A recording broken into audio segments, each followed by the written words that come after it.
Hello everyone, I am mildly ill. I have a cold. I saw a bunch of babies and small children on Easter. I think it's their fault. But I wanted to get this out because I'm reading too fast for my own good and I need to catch up because I'm gonna go nuts.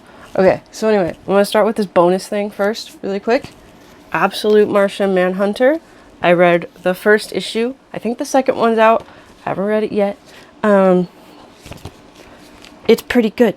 I kind of like it. The main character kind of sucks, so I'm hoping for a good arc there. But I really love the use of like color and art in the series because most of it is like this drab, like gray, blue, and then like when, you know, Martian things are happening, it's all like colorful and everything, and it's very cool. And so I like it. I hope you like it. If you thought about reading it, yeah. I like it for the visuals mostly. I think if this was a regular Martian Manhunter comic, I probably wouldn't read it. But because of the style that they're doing it in, I'm kind of here for it. Okay. Next. I read so much 100 Girlfriends. I'm caught up. Mostly, I think, now. I think 14, volume 14 is in English and ready for pre-order. But I've read up to 13. Technically, I think I'm caught up. So we're just gonna go through them, okay? So, number 10. Here is the cover. Oops. Can't get away from the light. Sorry, guys. It's good. They're always good. I don't know why I have to say that. Is it still lewd? Yes. We get a new girlfriend in this one. Her story is actually incredibly sad. There's like a bonus story at the end, and sometimes they do this where they show you like a like when the girl was younger or like a baby or something, some kind of story. And hers is just incredibly sad. She's a lady knight. She does kendo, I think. It's the thing with the stick where it's like a sword. What else? Sorry, there's so many I have to refer to my notes. Yeah, oh yeah, they did a short story involving ramen challenges, which if you don't know what that is, there's like ramen restaurants in Japan. I mean, there's ramen restaurants all over now, but you know what I mean. They have them in Japan, and sometimes I guess they'll do these challenges where like the ramen's really spicy, or the ramen's got weird things in it or something, I don't know, and you gotta try to eat it, and it's funny. It's great. I did write down, though, that there are new depths of depravity in every issue, and there is a special kind of shame in reading this manga. But I love the characters and the story too much to let go now. I don't know how to feel about that. Make your own decisions. Okay, number 11. Hey, yeah. We get, I think, 2 new girlfriends in this one. The first one is this girl. She's like super cute. She's in all kinds of cute, basically like a kind of like a Sanrio girl. She likes all kinds of cute things and keychains and all this other stuff. She knows all the hip slang. I like her because of course I would. I don't know. I just don't feel so alone in my quest for like keychains and pins and stuff now. But she's cool, and she's also like really expressionless in the face, which I also feel real hard. Yep, that tracks. I get that. But she's pretty cool. Oh, I wrote that at some point in the series they're gonna have to add like a whole international girls like basketball team or something, so they can have just like 20 girlfriends, but they don't have to put them in every issue because the cast is gonna get so large. I don't know. I hope they don't do that because I think it'll be interesting, but if they do, then like whatever. I guess it's understandable. The artist, you know, poor artist. There are some good side stories, you know, some wholesome working together stuff for the girlfriends. And then there's another new girl, which is this kid. She's basically a D&D character. She's a bard. She's really bad at her instrument, which is kind of funny. But there's a name for this thing that she's doing because she's like really stuck in the world and she's like in it all the time essentially. But there's a thing for that in Japan. It's like a phase that kids go through.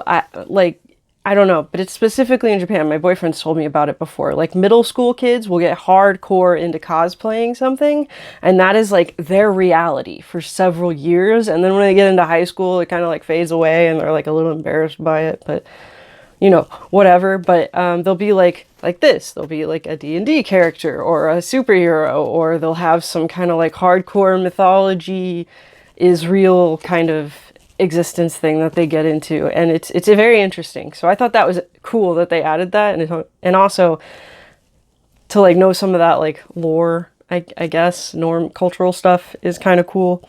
Oh yeah, she speaks in riddles, which is something to get used to. Yeah, okay, so next up we have number 12, and I love this cover because it's got all the girls on the front. I don't know how they're going to do that in the future, unless they draw them very tiny. Okay, so for this one, did we even get a new girl in this one? Oh yeah, we did. Okay. Okay, well, hi again. I got a phone call, so I'm going to try to splice this into the other one. I don't know if I'm going to be able to do it. Maybe this will be 2 parts. Okay, anyway, so we're on 100 Girlfriends, volume 12. Like I've said, they're still depraved. It's a strange way to read I don't know. I get enjoyment because they're like these fun girls and like it's a cute story and blah blah blah, but then also it's terrible and okay, anyway, so number 12. We got a fun story. Every once in a while they do these stories where it involves every girl and showcases their uniqueness. This one's like a sports thing that happens. I think it's so that you can keep track and remember which all the girls do what. But I like them anyway. They're whatever. They're great. Oh yeah, it's not the first story. The first story is, I've got some notes because I was going through a bunch of books. First story is a catastrophic claustrophobic nightmare. So be warned. It's okay. It turns out funny in the end and everything is good. So you're like, if you can push through, then like do it. But yeah, just an FYI. And then, oh, there is a new girl in this one. She's kind of related to one of the other girlfriends, but like, I don't know. And she's like obsessed with her. And like, you know, before the joining the fam, hates that she has a boyfriend, and like the whole idea of anybody else like being in her life or whatever. It's you know, whatever. But you know, obviously things go fine. She joins the family, everything works out. And then yeah, there's a nice little bonding story at the end with a few of the girls. They go to like a park or something. Okay, and then number 13. What did I do with volume 13? There it is. Okay, thought I lost my notes, and I was like, huh. Volume 13. Heck yeah. We get another new girl in this one, which is great. I like that. Well, I mean, that's kind of the point, right? It's 100 girlfriends. They're trying to get to 100. What are they at? Like 20 or something? Not enough. This is going to go on for a while. But he said that there's going to be 100. The author promised. And I'm here for it. All right. So there's a cute little, you know, bonding story. I'm trying to remember everything that happens in this one and everything. Yes, the new girl. She lives on the school grounds and eats from the gardening produce, the extra produce that they have. She's a teacher. Who is full of vices, so she like drinks and gambles and all kinds of crap. But she has a heart of gold, and she's the ethics teacher, and she's actually really good at her job. Take that how you will. Like, it's great. It's so weird. There's a great meal story in this one. They've done one about a hot pot. This one's like a meat place, like where you like cook your own meat or whatever. It's cute. I love those stories. I don't know why. I guess because I like food, probably.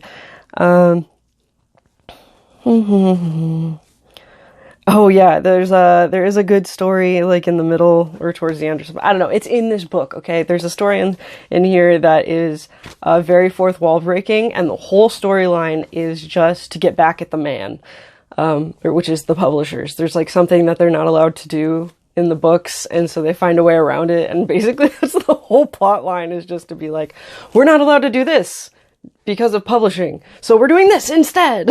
It's just like, okay. And it's really funny. But yeah, and then what else does my notes say? Ah, yes. I still love that Nano, who is the tall, intelligent, like kind of robotic girl. That's how she's supposed to be portrayed, right? Like emotionless and all that stuff. She's obsessed with Shizuko, which is like the tiny, bookish girl who's like supposed to be really cute or whatever. And it's just, I don't know. All of the girls sort of have like a kind of like a partner girl that they interact with the most, but they all have relationships with each other, but a few of them have relationships that are more special than others, right? And so Nano and Shizuka have that like kind of relationship, but it's funny. And who else? I think Mimimi and Meimei kind of have it, and Mimimi has it sort of with Yaku, or Kusuri. Like yeah, you know, it just goes back and forth a little bit, but it is what it is.